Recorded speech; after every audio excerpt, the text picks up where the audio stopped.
আমল করতে হবে, ঈমানও রাখতে হবে, তারপরে উত্তরটা সহজ হবে। ঠিক কিনা বলেন? যদি ভাবেন যে উত্তর মুখস্থ করে উত্তর দিব, no, absolutely wrong idea man. আবার বলেন তো এবার আমার মুখের দিকে তারা, এই যে আমার লম্বা লম্বা কালো কালো, আচ্ছা মাইকটা একটু হটাই দে, এটা লম্বা লম্বা কি? দাড়ি। না, আবার সাউন্ড কমে, এটার নাম কি? দাড়ি। আচ্ছা আপনারা সবাই কম, আমার ক্ষতি হবে ভাই, এই দাড়ি রেখে কি আমার খ্যাত লাগতেছে? কথা কষ্ট না কিসের জন্য খ্যাত লাগতেছে ভাই? আরে কিছু মেয়েদের দাড়ি দেখলে চুল খায়, কিছু মেয়ে আছে দাড়ি দেখলে পছন্দ না, এরা দেখবা যে দাড়ি পছন্দ না, টিকটকারকে এরা পছন্দ করে। যুবক ভাই, বাসও খায়, সেই লেভেলের বাস খায়।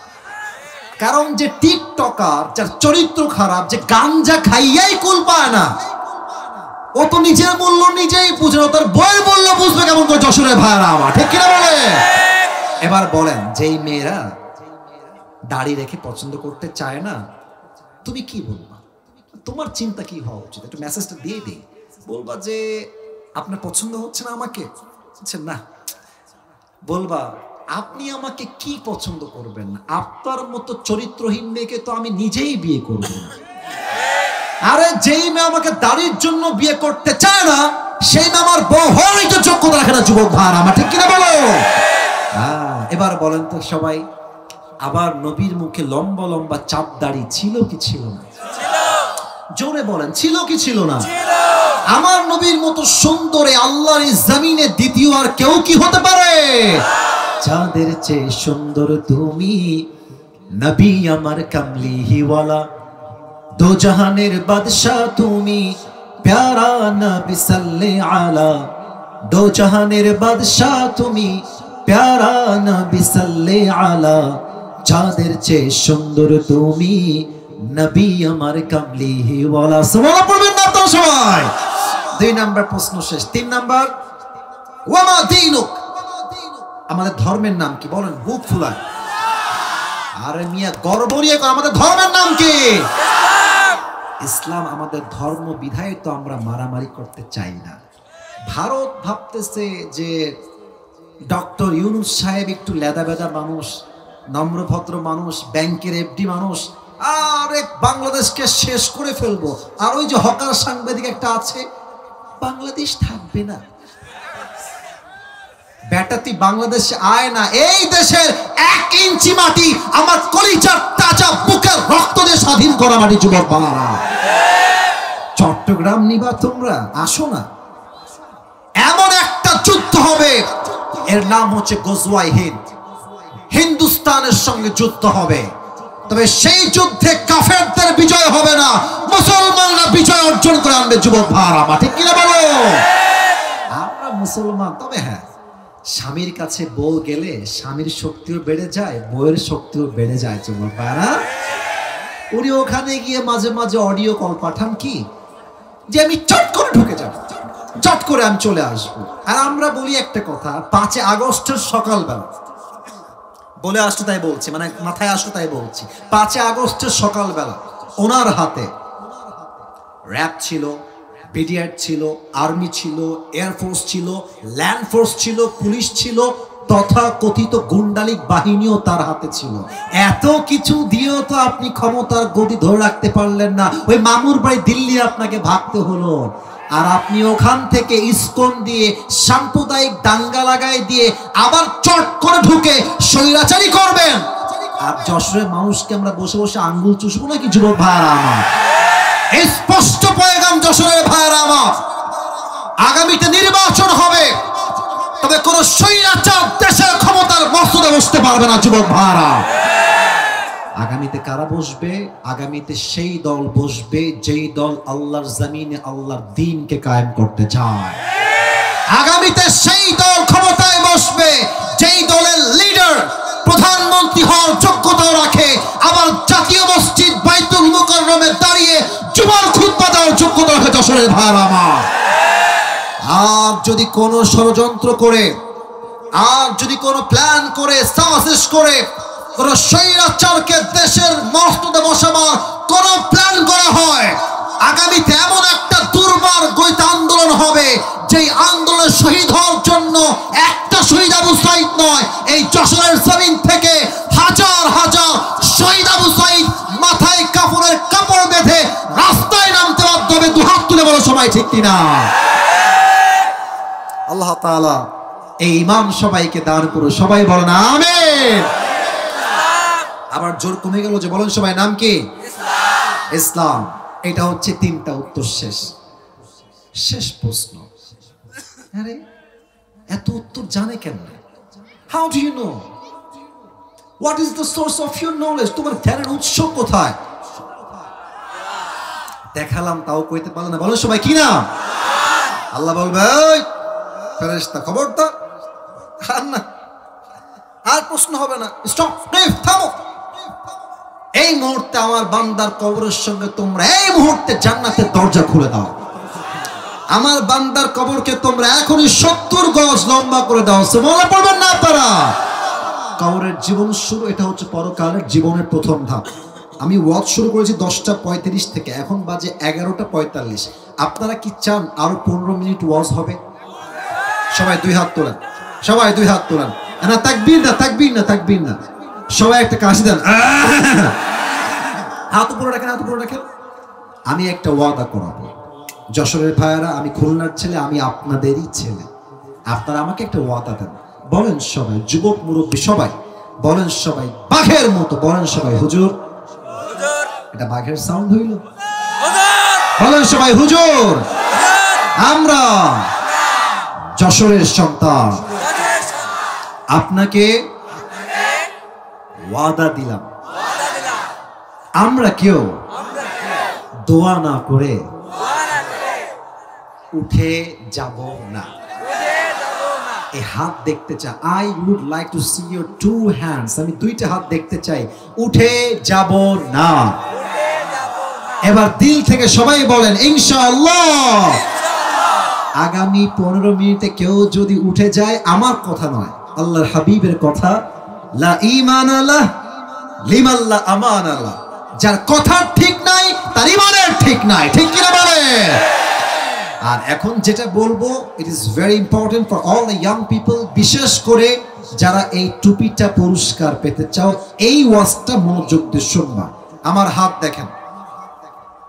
পরকালের জীবনটাকে আল্লাহ তাআলা মোট 3টা ভাগ করেছেন। বলেন সবাই কয়টা? 3টা। আওয়াজ ভালো হচ্ছে, বলেন সবাই কয়টা? 3টা। ঠান্ডা মাথায় শুনুন। 1, if you believe in life of hereafter, then you must have to believe in on the day of resurrection. যদি আপনি পরকালে বিশ্বাস রাখেন, আপনাকে নিশ্চিত বিশ্বাস রাখতে হবে আমি যে মারা গেলাম, life is not over, life is not end. জীবন আমার শেষ হয় নাই। কবরে যাওয়ার পরে আবার আমাকে পুনরুত্থান দিবসে জীবিত করবে একজন। বলেন সবাই তিনি কে? আল্লাহ। বিশ্বাস আছে সবার? মরে গেলে যে আল্লাহ আবার জীবিত করতে পারে, বিশ্বাস আছে সবার? পুনরুত্থান দিবস বিশ্বাস 1 নাম্বার। 2, ভালো করে বুঝবেন, if you believe in life of hereafter, then you must have to believe in on the day of accountability. যে বান্দা পরকালে বিশ্বাস করে, হিসাব দিবসে সে বিশ্বাস করবে। আপনাদের টিনের বাসা কার কার আছে? টিনের বাসা, টিনের বাসা হাত নামা। আচ্ছা, আপনাদের যুবকদের হয়তো মনে আছে যে আমি একবার বলেছিলাম যে মধ্যবিত্ত পরিবারের সন্তান মানেই হচ্ছে একটা ব্র্যান্ড। কেন বলেছিলাম? যে আমাদেরকে সাইকেল দিবেন তাও চলবে, বাইক দিবেন তাও চলবে, কার দিবেন তাও চলবে, কিছুই দিবেন না হাঁটতে বলবেন ওটাতেও আমাদের চলবে। যুবক ভাইরা ঠিক কিনা বলেন? আপনি ডাল দিবেন তাও চলবে, আপনি ভর্তা দিবেন তাও চলবে, আপনি ভাজি দিবেন তাও চলবে, গোস্ত দিবেন তাও চলবে, কিছু না দিবেন পান্তা ভাত আমাদের চলবে। আমরা মধ্যবিত্ত পরিবারের সন্তান, আমরা বড়লোক ঘরের বসে থাকা ব্রয়লার মুরগি নয়। আমরা যেমন সুখ পছন্দ করি, খারাপ সময় আসলে আমরা কঠোর পরিশ্রম করতে পারি আমরা যুবক ভাইরা, ঠিক কিনা বলো? তো দেখবেন টিনের যাদের বাসা আছে খুব খেয়াল করবে, if anyone has done an atom size of good, he will see it. If anyone has done an atom size of bad, he will see it. Zarra zarra শস্যের দানা পরিমাণ গুনাহ যদি কেউ করে এটাও ওজন নামায় আমল নামায় ওজন দেওয়া হবে। যাররা পরিমাণ ভালো আমল যদি কেউ করে এটাও আমল নামায় ওজন দিবে। এক সপ্তাহ আওয়াজ দিয়ে বলেন সবাই তিনি কে? এবার মনিরামপুরের ভাইরা আমাকে জবান খুলে বলবেন জান্নাতে যাওয়ার জন্য আমল নামা 100তে কত হলে জান্নাত পাবে? কে বলেছে ফার্স্টে 51? তুমি। আচ্ছা 51। এবার আমার দুই হাত দেখেন, আমি বলছি আপনারা বলবেন এটা হচ্ছে আমার ডান আমল। এটা কি আমল? এদিকে কথা কয় এদিকে কথা কয়, এটা আমার কি আমল? এটা আমার, এটা আমার। আল্লাহ বলবেন এই উঠাও, ওজন দাও, উঠানো হবে। দেখবে যে একজন বান্দা একটু, হাত দেখেন, একটু ডানটা উঠে গেছে, আল্লাহ বলবে ফাহুয়া ফি আইশাতির রাদিয়া, ভারী হয়ে গেছে না, জান্নাত দিয়ে দাও। সুবহানাল্লাহ। আপনি বুঝলেন তো? এদিকে আবার তাকান, বরাবর হয়ে আছে একটু, যারা 1%, আল্লাহ বলবে জান্নাত জান্নাত। সুবহানাল্লাহ পড়েন সবাই। আচ্ছা আরেকজন বান্দা দাঁড়াবে, আল্লাহ বলবে আমল নামা ওজন দাও, ওজন দেওয়া হবে। দেখবে ও মা এটাও সমান এটাও সমান, এটাও 50 এটাও 50। এবার বলুন তো সবাই, জান্নাতে যাওয়ার জন্য দুইটাই 50-50, তার 50-50। যদি সে জান্নাতে যেতে চায় তার আমল লাগে আর কয়টা? বলেন সবাই কয়টা? কোনো টেনশন নেই, আমার বাপ তো এখানেই আছে। এটা আসলে মোটেও হাসির কথা না। আব্বা একটা জান্নাতি হয়ে যাবে, একটা আমল দাও। আব্বা বলবে যে কে আব্বা, কিসের ছেলে, বের হাসি না, বের হয়ে যাও। কিসের বাবা, আমার তো বই ছিল না দুনিয়াতে, বিয়ে হয় নাই, আমার ছেলে আসবে কই থেকে? ও হরস, গেট আউট ফ্রম হিয়ার, বের হয়ে যাও। যুবক বলবে আব্বা আমি তোমার ছেলে, আমাকে চিনতে পারছো না? কিসের ছেলে, বের হয়ে যাও। গেট আউট ফ্রম হিয়ার, বের হয়ে যাও। যুবক বলবে বাপ চিনলো না, মা আমাকে অবশ্যই চিনবে। মা একটা জান্নাত লাগবে, একটা আমল দিলেই তোমার ছেলে জান্নাতি। মা বলবে কিসের মা, কিসের ছেলে, বের হয়ে যাও। আমার তো স্বামী ছিল না, সন্তান আসবে কই থেকে? আমি আসিফের কথা নয়, ইয়াউমা ইয়াফিরুল মারউ মিন আখি ওয়া উম্মিহি ওয়া আবিহি। ভাই তার ভাইকে চিনবে না, সন্তান তার মাকে চিনবে না, মা তার সন্তানকে চিনবে না, বাপ তার সন্তানকে চিনবে না। ওই যুবকটা সবার থেকে খালি হাতে ফেরত এসে হতাশ, একটা আমল পাবো না, জাহান্নামী হয়ে যাবো আজকে। হঠাৎ একজন যুবক আসবে, বলবে এই ভাই তোমার কি হয়েছে, কি দরকার, হতাশ কেন তুমি? বলবে ভাই কি বলবো, আপনাকে বলে কোনো লাভ নেই, আপনি চলে যান ভাই, আপনি আমার কোনো উপকার করতে পারবেন না, যান যান চলে যান। আরে ভাই বলেন না কি লাগবে, হেল্প তো করতেও পারি আপনাকে আজকে। বলছে প্রিয় ভাই জান্নাতে যাওয়ার জন্য একটা আমল লাগবে, কেউ আমাকে দেয় নাই। ওই যুবক বলে ভাই কেউ দেয়নি তো কি হয়েছে, আপনার ভাই আজকে আপনাকে একটা আমলনামা দান করে দিবে। সুবহানাল্লাহ পড়বেন না আপনারা? এই হাদিসটা প্রথমে আমি পড়ি নাই, প্রথমে আমি শুনেছিলাম পাকিস্তানের বিখ্যাত আলেম, টপ ফেমাস স্কলার, তার নাম হচ্ছে মাওলানা তারিক জামিল। নাম শুনছেন না আপনারা সবাই? উনি বললেন যে এই ভাইটা, তার ভাষা তো উর্দু, উনি ওনার ভাষায় বলছিলেন যে ये कहेगा कि भाई तुम मुझे एक अमल दे सकते हो, तुम्हारे पास एक अमल है? तो वो भाई कहेगा जरूर, क्यों नहीं, मैं तुम्हें एक अमल आज अल्लाह के लिए दे दूंगा। तो वो अमल ले लेगा पहले और साथ ही साथ रब के पास दौड़ के जाएगा, अल्लाह मुझे एक अमल मिल गया है, तू मुझे अभी की अभी जन्नत दे दे। तो अल्लाह कहेगा अरे तेरी माँ ने तुझे एक अमल नहीं दिया, बाप ने नहीं दिया, भाई ने नहीं दिया, औलाद ने नहीं दिया, तुझे एक अमल किसने दिया? तो कहेगा हादा अखी, ये मेरा भाई है जिसने मुझे आज एक अमल अल्लाह के लिए अता कर दिया है।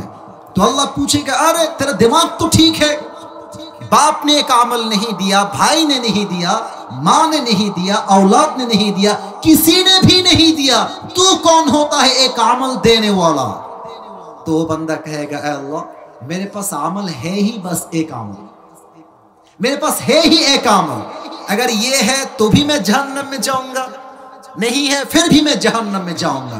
तो मैंने सोचा कि अगर मेरी एक अमल के जरिए से मेरी और कोई भाई जन्नत में चला जाए तो उसमें मेरी क्या बुरी बात है। तो मैंने एक अमल मेहरबानी करके उसको सदका कर दिया।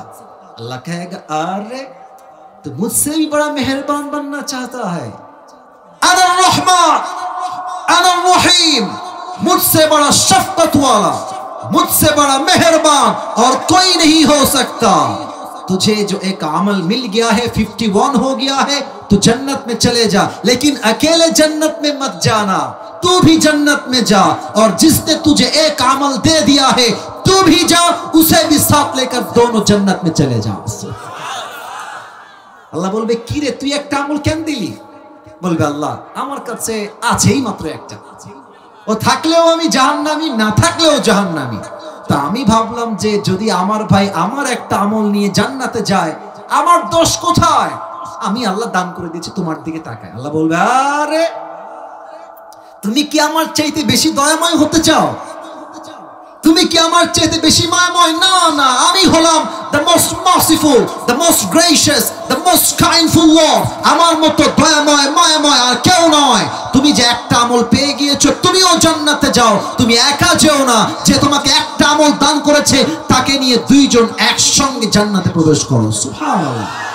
100 আমল লাগবে 51 হলেই আপনি জান্নাতি। এবার একটা প্রশ্ন, সময় যেহেতু শেষ আর সময় নিব না, ওয়াদার জায়গায় থাকবে। কিয়ামতের দিবসে প্রথম হিসাব কি বিষয় হবে? নামাজ। একজনের থেকে আমি আগেই পেয়ে গেছি, আবারও বলছি, কিয়ামতের দিন প্রথম হিসাব কি বিষয় হবে? নামাজ। আপনারা সবাই ইসলামের দ্বিতীয় খলিফা ওমর ফারুক রাদিয়াল্লাহু তাআলার নাম শুনছেন না সবাই? শেষ হাদিস বলছি, শেষ হাদিস, শেষ ভালো যা। ওমর ফারুকের কাছে একজন যুবক আসছে, তার নাম হচ্ছে আবু লু'লু আল মাজুসি। এসে বলছে ওমর আমার একটা অভিযোগ আছে। কি অভিযোগ? বলছে আমার যে মালিক আছে, আমি একজন গোলাম, সে প্রত্যেক দিন আমার কাছে 6 দিরহাম জোর জবরদস্তি চার্জ করে। আরে তো তুমি কত চাও? বলছে আমাকে 2 দিরহাম চার্জ করলে আমার জন্য ভালো হয়। তো বলছে আরে ভাই তোমার চাকরি কি, ব্যবসা কি, তুমি কি করো? তো বলছে আমি মূলত চাকু বানাই, খঞ্জর। খঞ্জর কাকে বলে? আমার ডান হাত দেখেন, ডানেও চাকু বামেও চাকু, মাকবাদাতু ফি ওয়াসাতি, হ্যান্ডেল হচ্ছে মাঝখানে। বলছে ও আচ্ছা তোমার এই ব্যবসা, তোমার তো 6 দিরহাম নয় 10 দিরহাম চার্জ হওয়ার কথা। এই কথা শুনে কাফের বলছে ও আচ্ছা ওমর, সবাই যেহেতু মুসলমান তাই তুমি সবার বেলায় নরম, আর আমি যেহেতু কাফের তাই তুমি আমার বেলায় হয়েছে গরম, তাই না ওমর? তোমার বিচার আমি একাই করব। ধমক দিয়ে ডান দিক দিয়ে বের হয়ে গেছে। বিশাল লম্বা একটা খঞ্জর বানিয়েছে ওমরকে হত্যা করবার জন্য। আচ্ছা বলুন তো আমার গায়ে এটা আমি কি মুড়ি দিয়েছি? হ্যাঁ উত্তর পাইছি। বলুন সবাই এটার নাম কি? আচ্ছা সবাই আমার পেটের একটু ডান দিকে দেখেন, সবাই প্রত্যেকটা যতটুকু দেখা যায় প্রত্যেকটা আরব সর্দারের পেটের ডান দিকে একটা খাপ থাকতো হাতিয়ার রাখার জন্য, যেন শত্রু পক্ষকে তারা ঘায়েল করতে পারে, পেটের ডান দিকে। তো আবু লু'লু আল মাজুসি বিশাল লম্বা একটা খঞ্জর নিয়ে পেটের ডান দিকে রেখেছে। এবার দেখেন আমার চাদর কেমনে সে নিজেকে আত্মগোপন করেছে। চাদরের পেছন দিক থেকে নিয়ে এই পর্যন্ত মেয়েদের নেকাবের মতো দিয়েছে, এমনি দিয়েছে। আমি হাদিসটা প্র্যাকটিক্যালি বলছি। আর এই ডানের এই চাদরটাকে পুরোটা এমনি দিয়ে ঘুরাই দিয়ে পুরো মুখ ঢেকে ফেলেছে। No one can see his face except his eyes। চোখ ছাড়া কিছুই দেখা যায় না, পুরো মুখটাই কভার্ড। ফজর আযান দিয়েছে, ওমর ফারুক আসছে ইমাম হয়ে। সফু সুফুফাকুম, কাতার সোজা করো, কাঁধে কাঁধ মিলিয়ে দাঁড়াও। আল্লাহু আকবার। سبحانك اللهم وبحمدك وتبارك اسمك وتعالى جدك ولا إله غيرك الحمد لله رب العالمين الرحمن الرحيم مالك يوم الدين। নামাজ শুরু হয়ে গেছে। সূরা ফাতিহা পড়েছেন, কিরাত পড়েছেন, আল্লাহু আকবার, রুকুতে গিয়েছে।